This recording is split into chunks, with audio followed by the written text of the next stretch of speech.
What's up, guys? Welcome back to Newswave. So it seems like every time a big game gets announced, a lot of people will cross their fingers hoping for a Switch port. Well, yesterday we had a new port announced for the Switch that's not exactly what people were hoping for, since it would introduce DRM to the platform in way of Denuvo. We'll go over that here today. Also, we are going to be talking about Phil Spencer and some of his comments around console exclusives and how we're going to be seeing less and less of them going forward. And we're also going to be talking about a new console that's now been announced for the US. And to me, it really shows what Microsoft and Sony have been able to accomplish with their own systems. Guys, if you enjoy these videos, make sure you hit that like button. Helps out a ton. And if you're new here to the Spawnwave channel, make sure you subscribe down below. And we're going to start today with AEW Fight Forever. It's supposed to still be coming out this year. In fact, I think they've moved the anticipated release window to fall 2022. So I am expecting us to hear about a release date here pretty soon.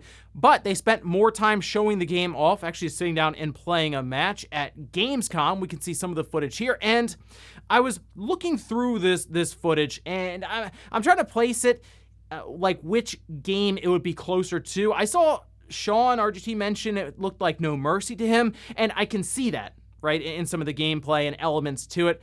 I'm kind of getting some Day of Reckoning vibes as well for the GameCube, and I think that's great, because with WWE 2K, when I played the most recent one, it still has that simulation feel to it. I like how arcadey this one looks. I mean, they're still trying to be somewhat realistic, but certainly leaning more into the older wrestling styles from the Nintendo 64 and the GameCube. So I'm on board with this one. I will be picking it up when it releases. I'm sure we'll check out the Switch version, then I'll also grab it on like the Xbox or the PlayStation. But definitely looking forward to AEW Fight Forever after they showed more of it. Also, we did have an announcement for a new Disgaea game, that being Disgaea 7. We can see this posted up over on Gamatsu. Now, it's currently announced for Japan, but we have seen it go to other parts of the world like 6 or 7 months later. So I'm sort of anticipating that same thing here. But we can see this over on Gamatsu, announced for the PS5, PS4, and Switch, due out January 26, 2023. Again, specifically for Japan. They went over just a summary for the game, saying in Disgaea 7, the story is set in a world called the Hinamoto Netherworld Cluster, where it's inspired by Japanese culture. Our heroes will fight through the world in order to regain their lost Bushido. And this looks really cool. I kind of like the style of this. They say like the main character here is a samurai, so this is pretty cool. The thing with Disgaea, as I've fallen kind of far behind them, they do take a while to get through, and there's a lot going on, and they typically come out pretty rapidly. If you think about it, we had Disgaea 6, that was right at the beginning of 2021. 2 years later, here comes Disgaea 7, but they are a blast to play. They're over the top. The numbers get way out of control. We're doing like hundreds of thousands to millions of damage, but they are certainly a blast. Strategy RPG fans love these games, so look out for this one beginning of January, and I'm expecting to get an announcement probably for a June or July release outside of Japan. Oh, and we did get a release date for Pentiment, that from Obsidian on the Xbox and PC.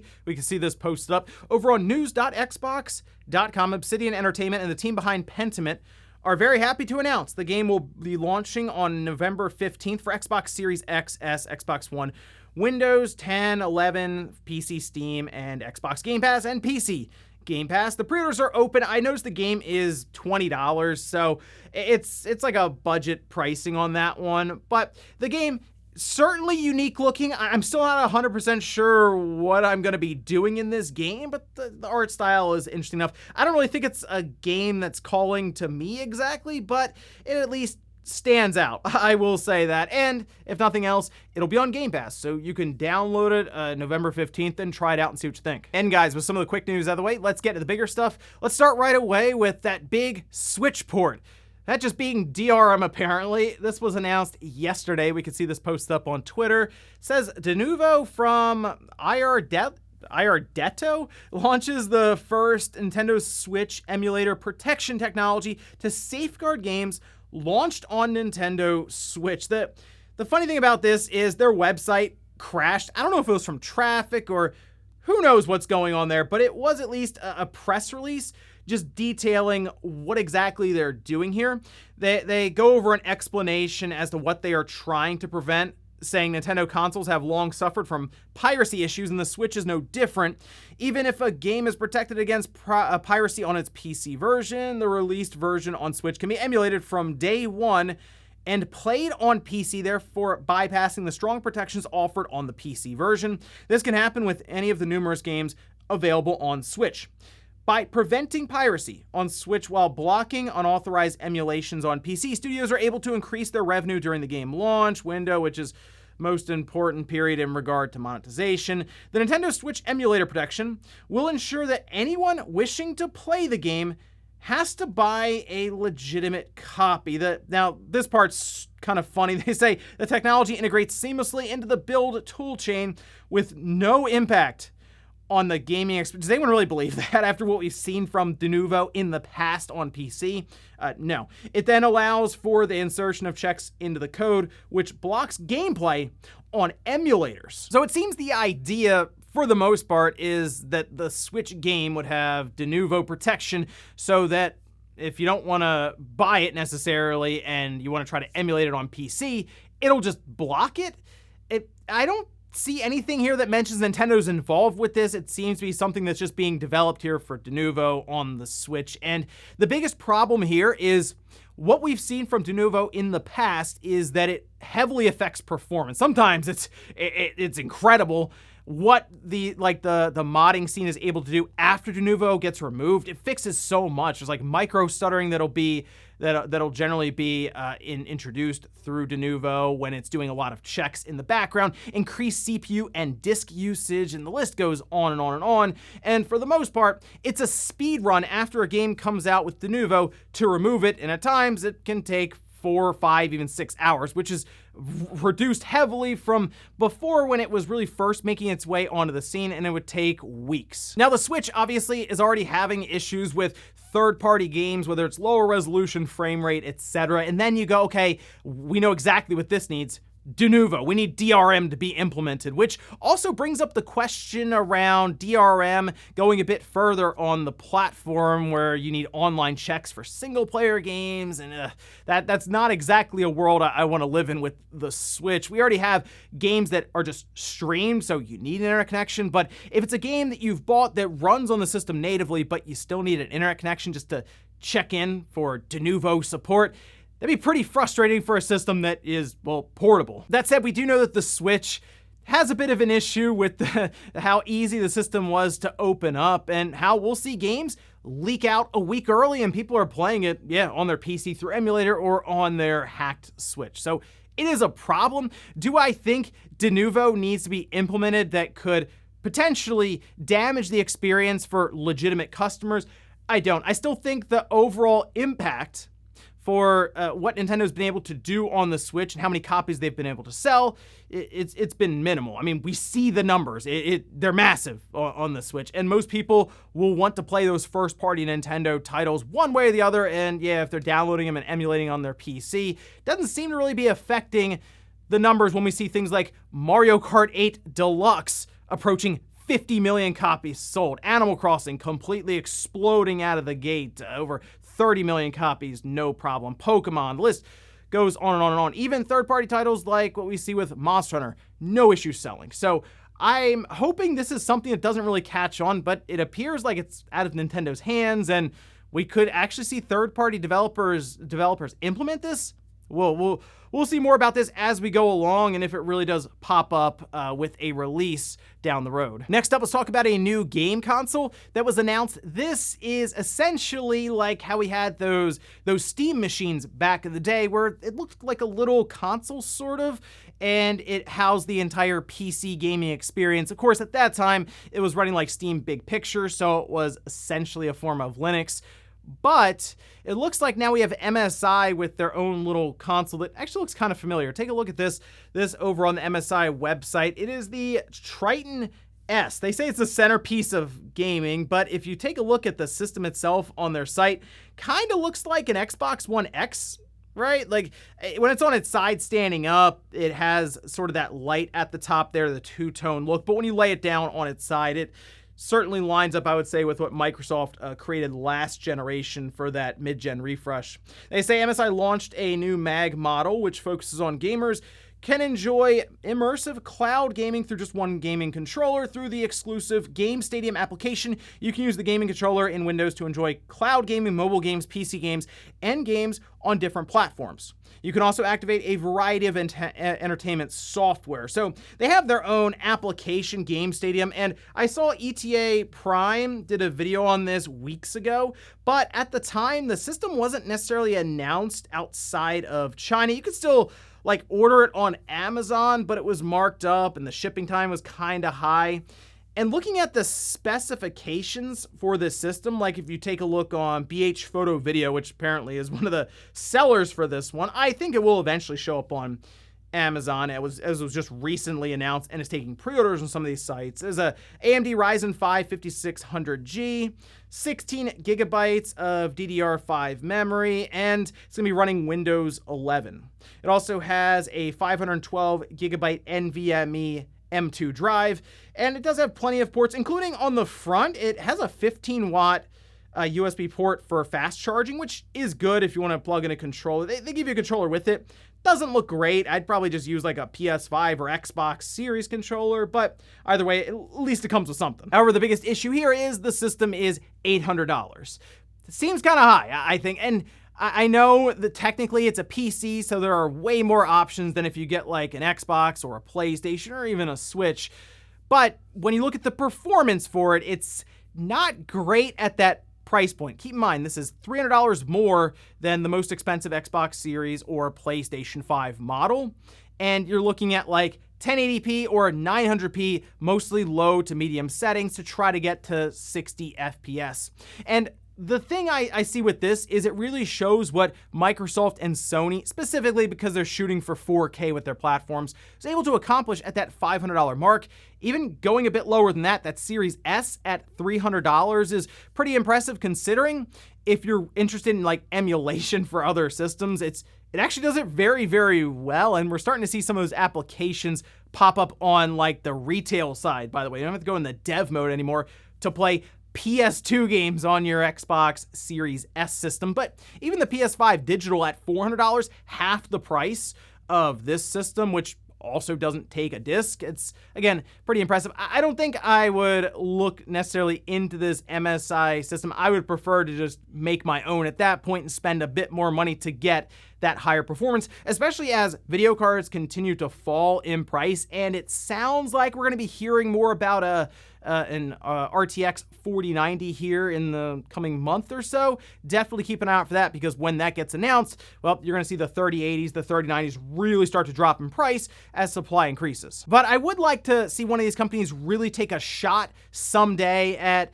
a smaller, low-profile PC in a box that has a bit more capabilities than this MSI Trident box, something that could line up a bit closer to a PS5 or an Xbox Series. It's just tough to get that price point down. So I guess maybe Valve could try it at some point when they have their Steam Deck stuff figured out. But we saw what happened with the Steam machine. I still think a lot of people look around and go, well, I'll just make my own so I can kind of customize it myself and spend a bit more here and there if I want to upgrade. Next up, let's talk about Phil Spencer and his comments around console exclusives going forward. This came up during an interview with Bloomberg, where he was asked about having to put games like Call of Duty on PlayStation going forward. We can see this post up by VGC, who actually took some of the excerpts, and I will also link the full interview for Bloomberg down below, as there was some other stuff that they went into. But they say console exclusives are something we're just going to see less and less of. When explaining this a bit further, saying maybe you happen in your household to buy an Xbox and I buy a PlayStation, and our kids want to play together and they can't because we bought the wrong piece of plastic to plug into our television. We really love to be able to bring more players in, reducing friction, making people feel safe, secure when they're playing, allowing them to find their friends, play with their friends, regardless of what device. I think in the long run, that is good for the industry. And maybe in the short run, there are some people in some companies that don't love it, but I think as we get over the hump and see where this industry can continue to grow, it proves out to be true. Now, that for that one line where he said there's some people in some companies that don't love it, he could be referring to, I think, two different companies, that being Sony and certainly Nintendo. It's gonna be hard to convince Nintendo that they should get away with they should stop doing console exclusives. Why? Because it's working. They're making a ton of money and they're selling a ton of Switch systems. Why would they stop creating console exclusives for the platform? We would have to get to a position, and maybe this is kind of what Phil Spencer is looking towards 20 years from now, where the console itself is obsolete. We don't need a system because somehow, some way, game streaming has gotten to a position where it is basically lining up to be the exact same experience that you would have playing natively. And maybe that's hard to imagine now because we've seen what the streaming experience is right now, but who's to say in 20 years it isn't vastly improved? I'm more skeptical of the overall infrastructure because, well, I've talked to Comcast and we'll see about that one. But I think for the short term, the thing we could see more and more of would be obviously PC ports from Sony, and maybe more just crossplay across the board. That's something you still have to kind of look up and be like, okay, can this game here play on the Xbox, then on the PlayStation, maybe even on the Switch? I would like a world where it's not even questioned anymore. It's just, yeah, they all just work seamlessly with each other. I think that's one of the best things we've seen over the past couple of years is that improvement overall to where like Call of Duty comes out and it's like, yeah, you can all just play together. You don't have to worry about all being on the same system. So while I don't think we'll see Sony and Nintendo get away from console exclusives anytime soon, I guess that anything's possible. I mean, hey, back in the day, I said, well, Sega will always have Sonic on their platforms and we'll never see it anywhere else. Then 2 generations later, well, there's Sonic on the GameCube, so I guess anything's possible. This, though, is kind of what I would expect a person who is essentially running a gaming division that is leaning more and more into the service side of things to say about the future of gaming. And in our last bit of news, let's talk about a new YouTube channel. And this popped up, legitimately surprised me, and I checked it out, and you know what? It is fascinating stuff. And that is Masahiro Sakurai creating a channel to talk about development of games. And it's pretty cool. There's an entire video just kind of going over what he plans to do with the channel, and even some videos he's posted up going over development process for things I wouldn't have even thought of. For example, one of the videos is called Stop for Big Moments, and it's all about trying to have a more impactful event happen in the game by essentially stopping the game for a split second. He shows off parts of Smash Brothers, which apparently he had Nintendo's permission to use development footage from the game, which is cool, but Nintendo's not like involved in the channel at all. This is basically just Sakurai kind of doing it to pass on knowledge from his time developing games. And yeah, he's definitely one of the people you want to listen to, especially if you're an aspiring game creator, someone who wants to get into the industry, or with how open it is now for indie developers, just want to make your own game at home. I would absolutely keep an eye on this channel. I would definitely subscribe. And even me, who I'm not interested in making a game, I thought that first episode that he did going over how to take a game from like the starting line and alter it a bit, so when you, for example, die in a game, like you're on a ship and it explodes, it feels more impactful from stopping, screen shaking, slowing down. It was definitely a night and day transition from what you start with to what you finish with. But hey, pretty cool stuff. I'm curious what else he wants to go over when it comes to development of games. And before we go to the comment of the day, we're gonna take a look at the poll that I posted up yesterday, where I ask, how much do you think Sony's DualSense Edge will cost? $100 to $149 is the leading choice here at 42%, or $150 to $199, 31%. I think it's going to come right in between $150 and $199. I'm going to say $180. I feel like it's going to be right around the Xbox Elite controller. It's kind of already an accepted price point to be around $200, so that's sort of where I think Sony is going to position this. Certainly not anywhere near what the DualSense controller is going for now, which is like $70 or $75, depending on the version, the color scheme, and all of this. I think at least double that, so above $150. But again, I think I'm gonna do a dedicated video really going over some of the stuff they showed us in that press release, so keep an eye out. And we'll finish up with the comment of the day, as you're seeing here. This is from Christopher saying, the fact that the version of Resident Evil 7 that came out was considered marketing's worst nightmare shows you that listening to marketing people is a foolish idea when it comes to creative endeavors. I feel like this happens a lot in these different companies, these different game development studios. There's this pull back and forth between the publisher, developers, and it's like marketing says one thing. Hey, look, this Fortnite game really taking off, making a ton of money. How do we take some of the stuff that's working for them and put it into this single player horror game? And then the developers are like, you don't. You just make a game that's more similar to Fortnite and try to monetize that. So I'm sure that is something that goes back and forth quite a bit when it comes to creating these games, and we just don't really see it.